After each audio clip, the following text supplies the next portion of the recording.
menyampaikan firman Tuhan, masing-masing kita biarlah kita memiliki visi yang besar. Karena Tuhan kita adalah Tuhan yang besar. Tuhan menaruhkan dalam hati kita masing-masing visi yang besar tersebut. Tidak ada yang mustahil kepada Tuhan dan tidak ada yang mustahil bagi kita yang percaya. Seorang pemuda dalam Alkitab namanya Yusuf, Tuhan menaruhkan dalam hatinya mimpi yang besar. Dan kita tahu akhir ceritanya Yusuf sampai kepada mimpinya yang besar. Saudara juga di sini tidak terkecuali, orang tua juga, siapapun kita. Begitu kita lahir baru, adalah Tuhan yang besar itu menaruhkan mimpi atau visi yang besar dalam hati kita. Saya bacakan dulu kisah mengenai Yusuf, bagaimana dia bermimpi menjadi pemimpin atau penguasa. Dalam Kejadian 37 ayat 5, pada suatu kali bermimpilah Yusuf, lalu mimpinya itu diceritakannya kepada saudara-saudaranya. Sebab itulah mereka lebih benci lagi kepadanya. Karena katanya kepada mereka, coba dengarkan mimpi yang kumimpikan ini. Tampak kita sedang di ladang mengikat berkas-berkas gandum, lalu bangkitlah berkasku dan tegak berdiri. Kemudian datanglah berkas-berkas kamu sekalian mengeredini dan sujud menyembah kepada berkasku itu.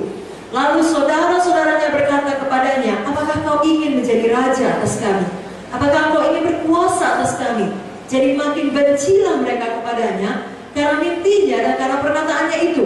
Lalu ia memimpikan pula mimpi yang lain yang diceritakannya kepada saudara-saudaranya. Katanya, aku bermimpi pula, tampak matahari, bulan, dan 11 bintang sujud menyembah kepadaku. Setelah hal ini diceritakannya kepada ayah dan saudara-saudaranya, maka ia ditegur oleh ayahnya. Mimpi apa mimpimu itu? Masakan aku dan ibumu serta saudara-saudaramu sujud menyembah kepadamu sampai ke tanah. Maka iri hatilah saudara-saudaranya kepadanya, tapi ayahnya menyimpan hal itu di dalam hatinya. Tahukah saudara, mimpinya ini jadi kenyataan. Jadi kalau saudara mendapatkan visi dari Tuhan atau mimpi daripada Tuhan, goal daripada Tuhan, walau orang-orang terdekat saudara yang seharusnya mengerti dan mendukung saudara tidak dapat mengerti, justru makin benci dan iri kepada saudara, maju terus dalam visi yang besar. Karena itu antara saudara dengan Tuhan adalah Dia yang menciptakan saudara dan adalah Tuhan yang memanggil saudara, bukan manusia. Dan kalau Tuhan memanggil, Tuhan memperlengkapi. Dan Dia akan membuka jalan di mana manusia manapun tidak dapat menutupnya. Hari ini biarlah kita punya visi besar. Dan kita tahu bahwasanya Tuhan menaruh visi yang besar itu kepada Yusuf menjadi penguasa karena ada maksud Tuhan di balik itu. Bukan sekedar supaya saudara-saudaranya sujud menyembah kepadanya, tidak, tapi supaya Yusuf telah menjadi penyelamat bagi keluarganya, bahkan penyelamat bagi seluruh bangsa Israel, bagi seluruh umat Tuhan. Jadi Tuhan, Dia Alfa dan Omega, Dialah yang awal dan yang akhir. Dia Maha tahu, Dia tahu apa yang akan terjadi di masa yang akan datang.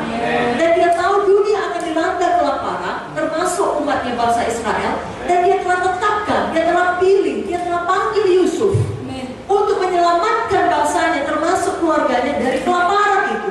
Sebab Dia tanamkan di dalam hatinya sejak muda ada mimpinya menjadi penguasa. Saudara pun, Tuhan tahu masa depan kita. Tuhan tahu masa depan saudara. Jadi visi saudara janganlah sekedar supaya sukses, terkenal, ya, banyak duit atau semacam itulah seperti yang dimimpikan oleh orang-orang dunia ini. Tetapi kenali maksud Tuhan di balik itu, yakni di dalam kesuksesan saudara, di dalam mimpi saudara atau visi saudara yang besar itu, Tuhan mau saudara menjangkau lebih banyak jiwa bagi Yesus. Tuhan mau saudara memberitakan Injil kepada sebanyak-banyaknya orang untuk dapat menolong pekerjaan Tuhan, karena itulah yang kekal untuk membesarkan kerajaan sorga. Jadi dimanapun Tuhan menempatkan saya dan saudara 5 tahun dari sekarang, 10 tahun dari sekarang, atau sebelum Yesus datang, berapa tahun pun dari sekarang, apakah nanti saudara ditempatkan Tuhan di kantor pemerintahan atau di bidang swasta, atau saudara menjadi businessman, businesswoman, atau sebaliknya saudara menjadi hamba-hamba Tuhan, pendeta-pendeta, dimanapun Tuhan menempatkan saudara, biar saudara mengerjakan visinya Tuhan di dalam saudara. Jadi terima visi Tuhan itu. Dan visi Tuhan selalu visi yang besar. Kalau visi Tuhan adalah visi yang kecil, tidak dibutuhkan Tuhan. Justru Dia berikan visi yang besar yang kelihatannya tidak mungkin terjadi. Karena itulah saudara selalu butuh faktor Tuhan dalam hidup saudara. Sama seperti mimpi Yusuf ini, sebenarnya dengan pikiran manusia tidak tidak mungkin terjadi. Sebabnya saudara-saudaranya marah, ayahnya pun menegur dia. Kenapa? Karena dia anak yang paling muda. Setelah ada satu lagi yang lebih muda, Benjamin, lahir setelah dia. Tapi selebihnya saudara-saudaranya lebih tua dari dia. Dan menurut hukum atau adat pada waktu itu, tidak bisa dia menjadi penguasa pada yang lebih tua. Tapi Tuhan menaruhkan itu di dalam hatinya. Dia sampai bermimpi 2 kali. Lalu dia bagikan. Tapi rupanya orang-orang tidak mengerti. Hanya hal baik dari Yusuf ini, dia percaya mimpi daripada Tuhan. Saudara pun percaya sungguh-sungguh mimpi daripada Tuhan. Kalau saudara merasa tidak sanggup, justru itu betul-betul dari Tuhan. Saudara butuh Tuhan untuk itu. Misalnya kalau hari ini saudara punya uang 1 juta, lalu saudara bilang, saya mau belilah meja sama kursi. Itu gak perlu visi yang besar. Itu beli aja. Orang uangnya ada.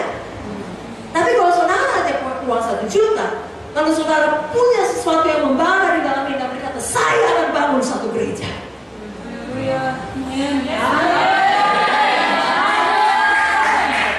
Itu butuh tangan Tuhan.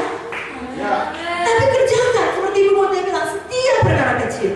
Apa yang ada di tanganmu, tongkat, dengan tongkat itu berani.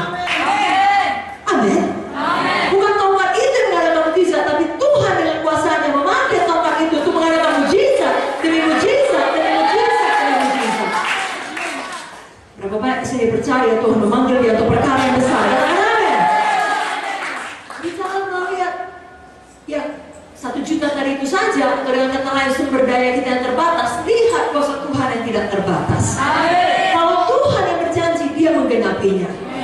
Sama seperti kisah Abraham, dikatakan dalam Roma 4 ayat 18, saya bacakan sampai 24. Sebab sekalipun tidak ada dasar untuk berharap. Semua berkata tidak ada dasar untuk berharap.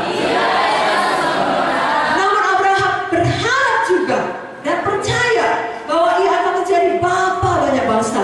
Menurut yang telah difirmankan, demikianlah banyaknya nanti keturunanmu. Imannya tidak menjadi lemah, walau ia mengetahui bahwa tubuhnya sudah sangat lemah. Karena usianya telah kira-kira 100 tahun dan bahwa rahim Sarah telah tertutup. Katakan lagi 100 tahun. 100 tahun. Rahim Sarah telah tertutup. Jadi tidak ada dasar untuk berharap.